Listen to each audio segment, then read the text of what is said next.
सुप्रभात प्यारे बच्चों। पिछली कक्षा में हमने पाठ 5 चिट्ठियों की अनूठी दुनिया पढ़ा था।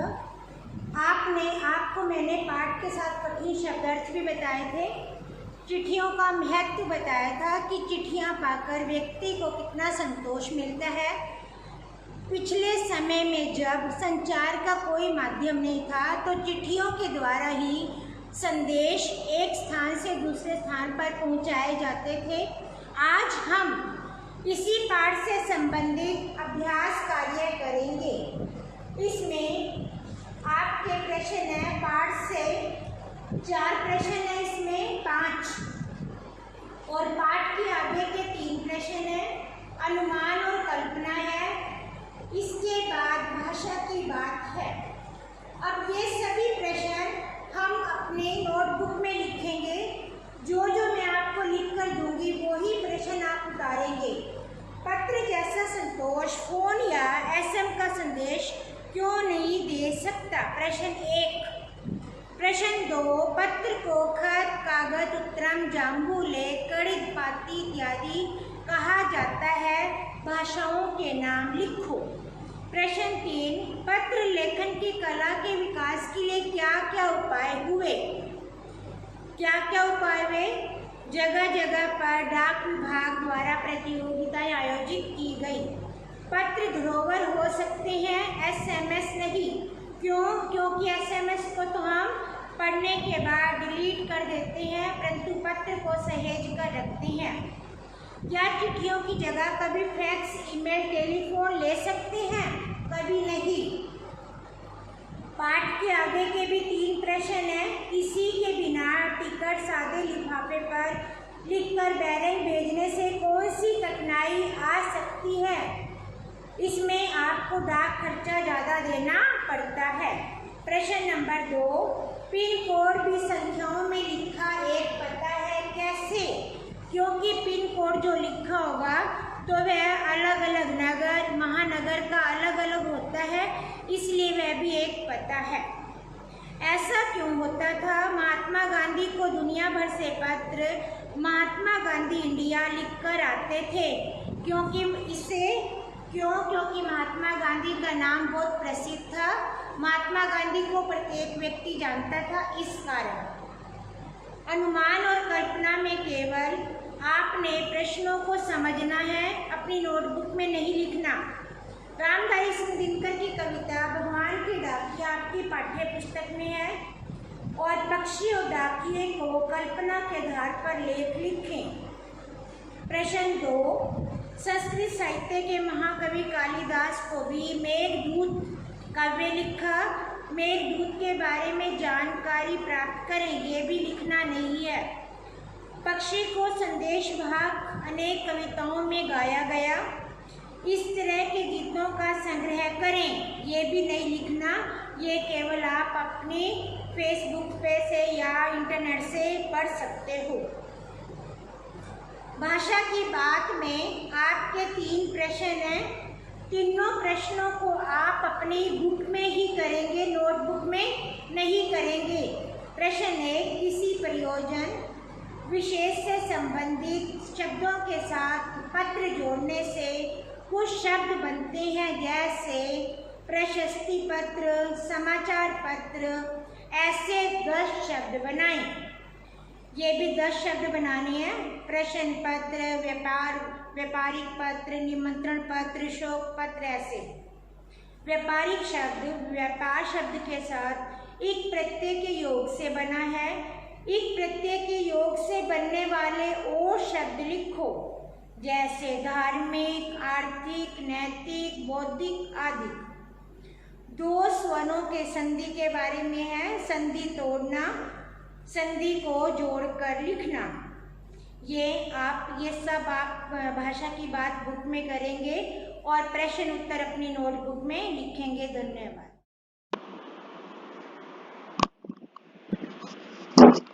बच्चों, अब हम पाठ 5 चिट्ठियों की अनूठी दुनिया के प्रश्न अभ्यास करेंगे। पाठ को पढ़कर आपको पता चल ही गया कि पत्र पत्र को क्या महत्व दिया गया है और एसएमएस को क्यों हम इतना महत्व नहीं देते। पुराने समय में चिट्ठियों के द्वारा ही संदेश भेजते थे। इस पाठ में उसी की महिमा का गुणगान किया गया है। प्रश्न नंबर 1, पत्र जैसा संतोष फोन या एसएमएस का संदेश क्यों नहीं दे सकता। प्रश्न का मतलब है जो पत्र हम पढ़ते हैं उसको पढ़ने के बाद हमें खुशी आनंद का अनुभव होता है, वह एसएमएस का संदेश क्यों नहीं दे सकता। पत्र जैसा उत्तर सुनेंगे। पत्र जैसा संतोष फोन या एसएमएस का संदेश नहीं दे सकता क्योंकि फोन एसएमएस द्वारा केवल कामकाजी बातों को संक्षिप्त रूप में व्यक्त कर सकते हैं। संक्षिप्त रूप मतलब छोटे रूप में, उसको हम बढ़ा चढ़ाकर नहीं लिख सकते। पत्रों द्वारा हम अपने मन के भावों को खुलकर व्यक्त करते हैं। पत्रों में आत्मीयता झलकती है, आत्मीयता, अपनापन। इनके अनुसंधान का विषय भी बनाया जा सकता है। जो पत्र है इसके द्वारा अनेक खोज, जो पत्र धरोहर के रूप में रखे जाते हैं उनसे अनेक खोजें की जाती हैं। ये कई किताबों का आधार है। पत्र राजनीति, साहित्य तथा कला क्षेत्र में प्रगतिशील आंदोलन के कारण बन सकते हैं। यह क्षमता फोन या एसएमएस द्वारा दिए गए संदेश में नहीं। प्रश्न नंबर 2, पत्र को कागज, उत्तरम, जांबू, लेख, चिटकदित, पाती, चिट्ठी इत्यादि कहा जाता है। इनसे संबंधित भाषाओं के नाम बताएं। अब जो पत्र, खत को उत्तर, खत उर्दू भाषा में खत बोलते हैं, कन्नड़ भाषा में कागज बोलते हैं, तेलुगु भाषा में उत्तरम, जामू तेलुगु भाषा में, लेख तेलुगु भाषा में, कड़िद तमिल भाषा में, पाती हिंदी भाषा में, चिट्ठी भी हिंदी भाषा में कहा जाता है और पत्र संस्कृत भाषा में कहा जाता है। ये अलग अलग भाषाओं में पत्र को अलग अलग नाम से पुकारा जाता है। केवल पाती और चिट्ठी हिंदी भाषा में एक ही है। उसी प्रकार तेलुगु भाषा में उत्तरम, जामू, लेख, इन तीनों को तेलुगु भाषा में प्रयोग किया जाता है। प्रश्न नंबर 3, पत्र लेखन की कला के लिए विकास के लिए क्या क्या प्रयास हुए, लिखें। जो पत्र लेखन का विस्तार करने के लिए कौन कौन से कार्य प्रारंभ हुए उसके बारे में बताना है। उत्तर, पत्र लेखन की कला को विकसित करने के लिए दुनिया के सभी देशों द्वारा पाठ्यक्रम में पत्र लेखन का विषय शामिल किया गया। पाठ्यक्रम सिलेबस, जो स्कूल का सिलेबस लगता है उसमें पत्र लेखन का विषय शामिल किया गया। विश्व डाक संघ की ओर से 16 वर्ष से कम आयु वर्ग के बच्चों के लिए पत्र लेखन प्रतियोगिताएं आयोजित करने का कार्यक्रम सन 1972 में 16 वर्ष 16 जो डाक हमारा पोस्ट ऑफिस है इसकी तरफ से 16 वर्ष के बच्चों के लिए प्रतियोगिताएं प्रारंभ की गई। कब की गई? 1972 में, 1972 में। तभी पत्र लेखन की कला का विकास हुआ, अर्थात सिलेबस में भी रखा गया। प्रश्न 5, पत्र धरोहर हो सकते हैं लेकिन एसएमएस क्यों नहीं? तर्क सहित विचार करें।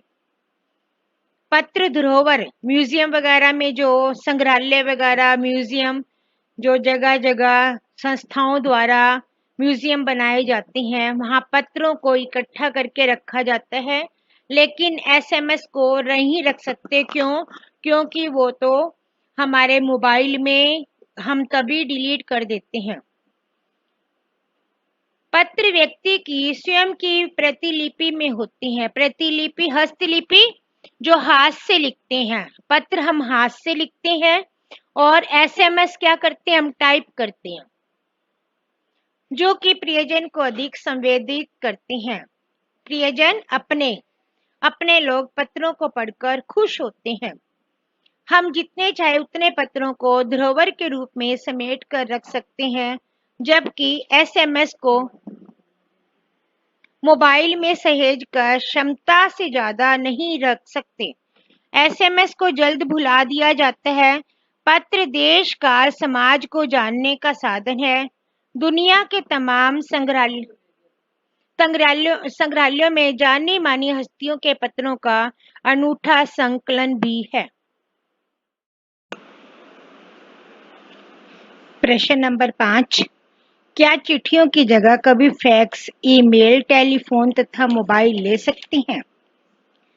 आप सोचेंगे, चिट्ठियों की जगह कभी फैक्स, ईमेल, टेलीफोन, मोबाइल ले सकते हैं? कभी नहीं। पाठ को पढ़कर इतना तो ज्ञान हो गया कि ऐसा कभी नहीं। पत्रों का चलन कभी न हुआ था, न कभी कम होगा। क्या मतलब है इसका? पत्र ऐसी चीज है जिसको हम कभी भी, इसका जो प्रचलन है, इसका रिवाज कभी न तो कम हुआ था न होगा।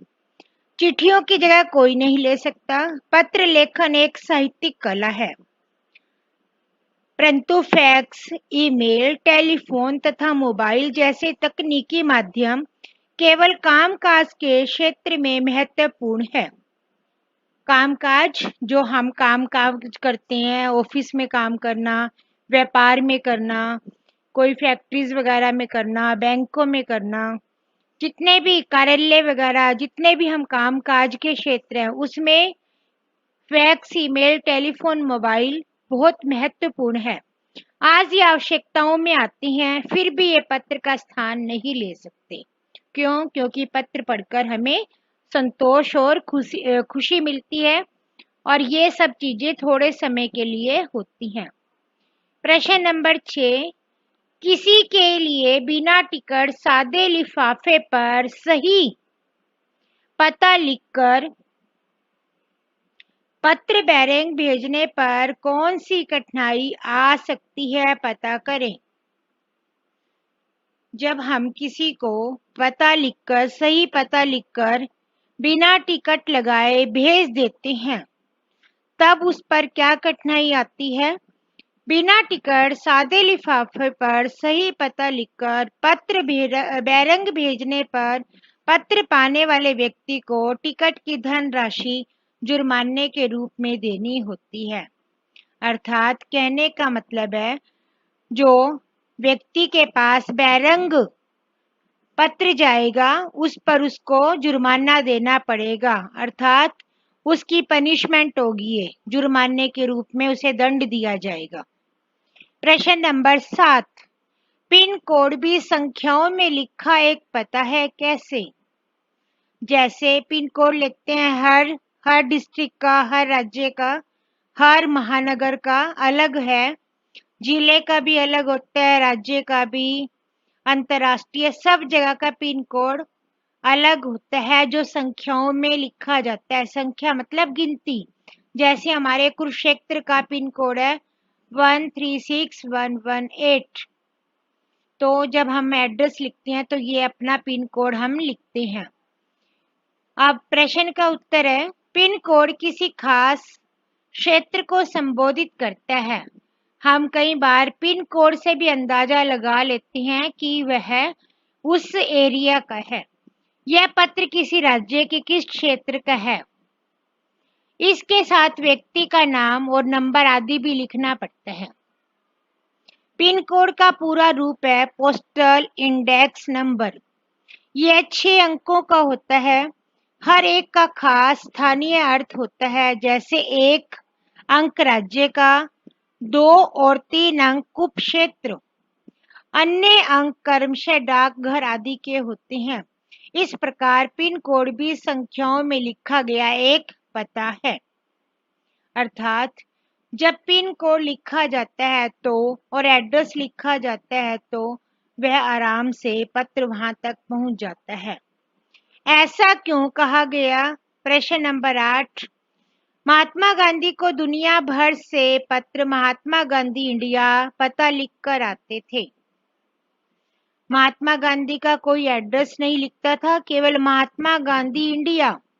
यह लिखने के बाद भी महात्मा गांधी के पास पत्र पहुंच जाता था। क्यों?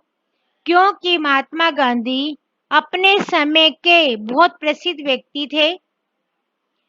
प्रसिद्ध व्यक्ति होने के कारण सभी लोगों को, सभी पोस्ट ऑफिस को यह पता होता था कि महात्मा गांधी जी इस समय कहाँ पर हैं।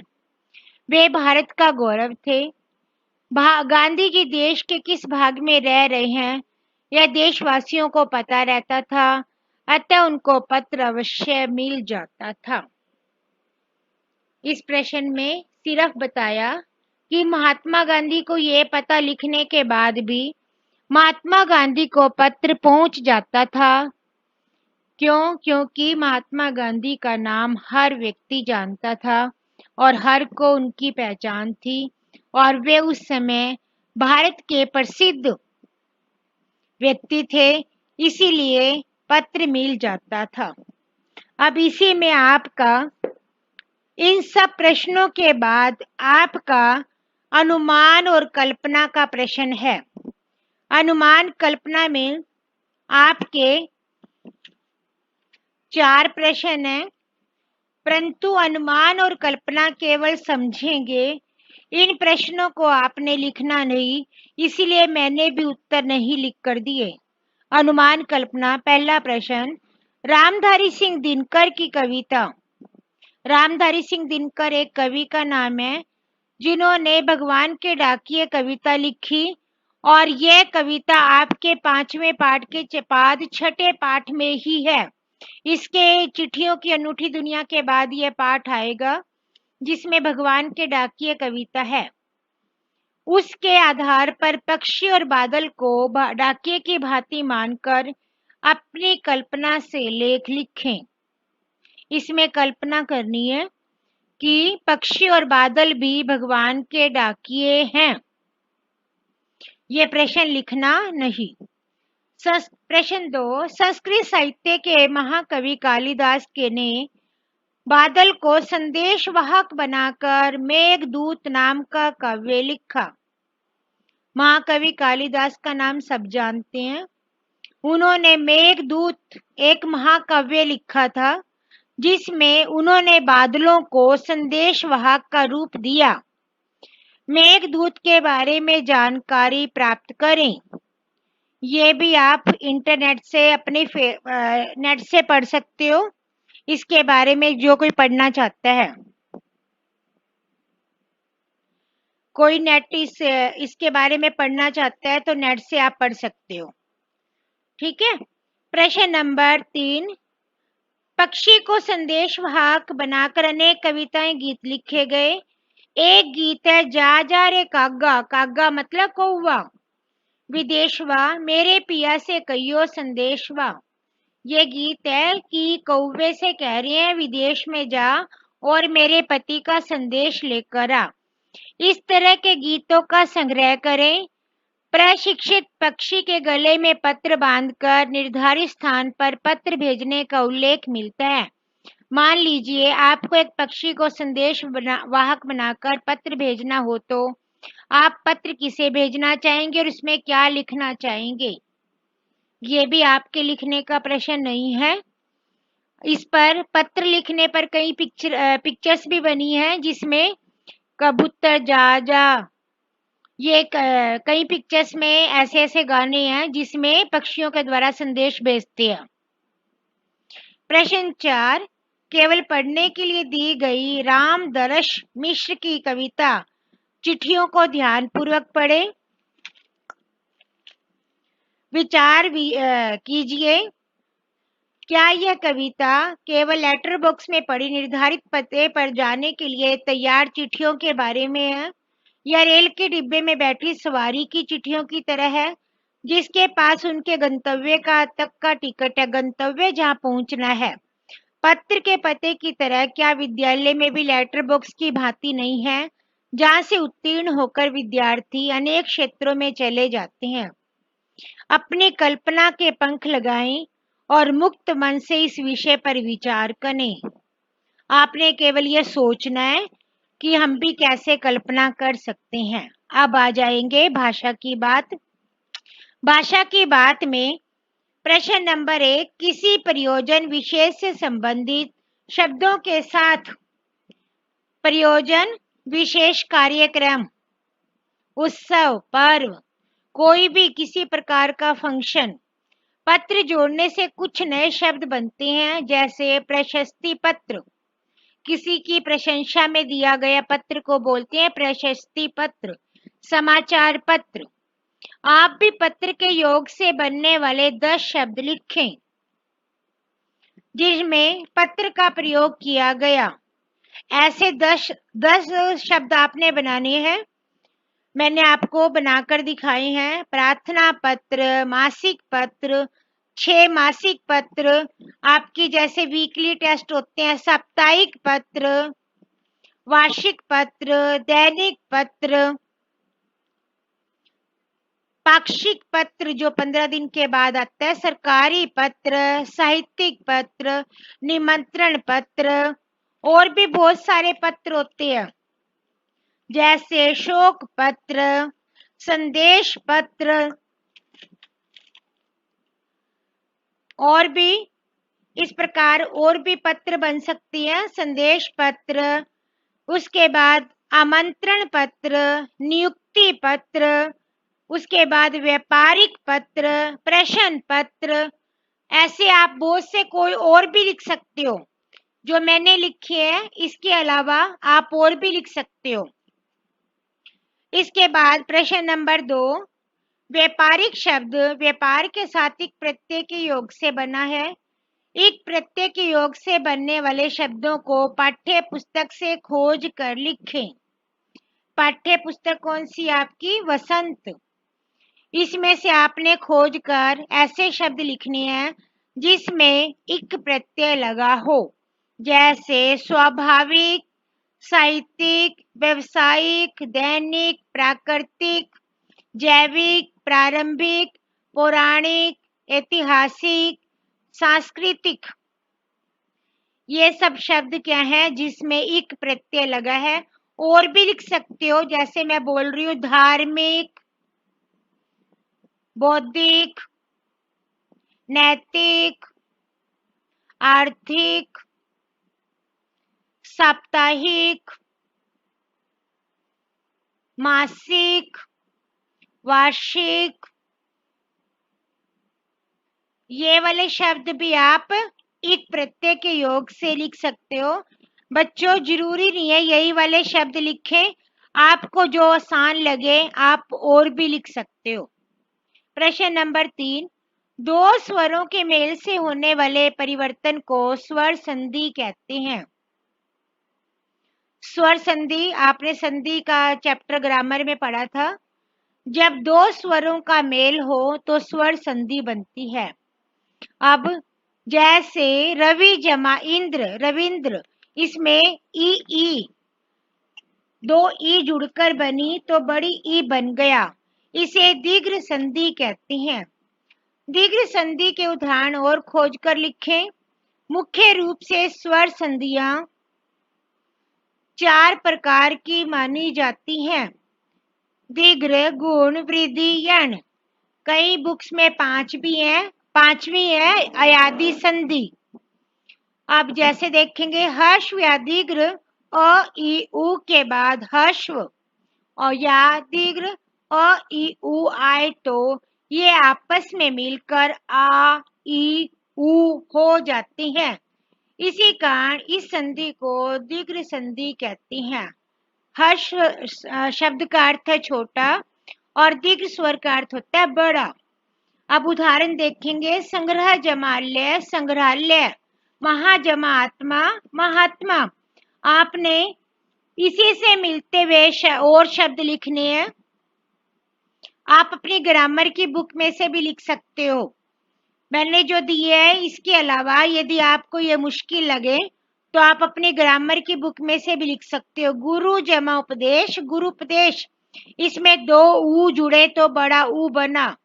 संग्रहालय, संग्रह जमालय, इसमें अ और आ जुड़ने पर आ बनता है। हिमालय, हिम जमालय, इसमें अ और आ जुड़ा। भोजनालय, भोजन जमालय, अ और आ। स्वेच्छा, सु जमा इच्छा, उ और ई जुड़े। अनुमति, अनु जमा मति, उ और अ जुड़े। उसी प्रकार रविंद्र, रवि जमा इंद्र, विद्यालय, विद्या जमा आलय, सूर्य जमा उदय, सूर्योदय, सदा जमा एव, सदैव। इसी प्रकार और भी बहुत सारे हैं। पुस्तक जमालय, पुस्तकालय, देव जमालय, देवालय, शिव जमालय, शिवालय, वेद जमांत, वेदांत, स्व जमा धर्म, स्वार्थ, परम जमा आत्मा, परमात्मा, मत जमा अनुसार, मतानुसार, अधिक जमा अधिक, अधिकाधिक। प्यारे बच्चों, इस प्रकार आप कोई और शब्द भी दीर्घ संधि के आप अपनी ग्रामर की बुक में से लिख सकते हो। अब इसी के साथ एक भाग है केवल पढ़ने के लिए, चिट्ठियां। ये कविता केवल पढ़ने के लिए है। लेटर बॉक्स में पड़ी हुई चिट्ठियां, अनंत सुख दुख वाली अनंत चिट्ठियां, लेकिन कोई किसी से नहीं बोलती। क्या बताया जी? लेटर बॉक्स में चिट्ठियां पड़ी हुई है, वे आपस में किसी से सुख दुख की बातें नहीं करती और वे अनंत समय तक पड़ी रहती हैं। सभी अकेले अकेले अपनी मंजिल तक पहुंचने का इंतजार करती हैं। कैसा है यह एक साथ होना, दूसरे के साथ हंसना न रोना। क्या हम भी लेटर बॉक्स की चिट्ठियां हो गई? पोस्ट ऑफिस के बाहर लेटर बॉक्स लगा होता है, जिसमें सब लोग अपनी चिट्ठियां डालकर आते हैं और वे चिट्ठियां अपने अपने स्थान पर अलग अलग जगह पहुंच जाती हैं। वे ना तो बात करती हैं, ना अपना दुख सुख करती हैं, ना रोती हैं। हम भी आज लेटर बॉक्स की चिट्ठियों की तरह हो गए हैं। प्यारे बच्चों, आपको ये पूरा अभ्यास कार्य मैंने समझा दिया। आप इसे अपनी नोटबुक में लिखेंगे, मात्राओं का ध्यान रखेंगे। मात्राएं गलत मत लिखा करो, ध्यान पूर्वक काम किया करो और साथ साथ याद किया करो। जो काम आपको घर में करने के लिए दिया जाए, उसके बाद वह मुझे जरूर भेज दिया करो। धन्यवाद।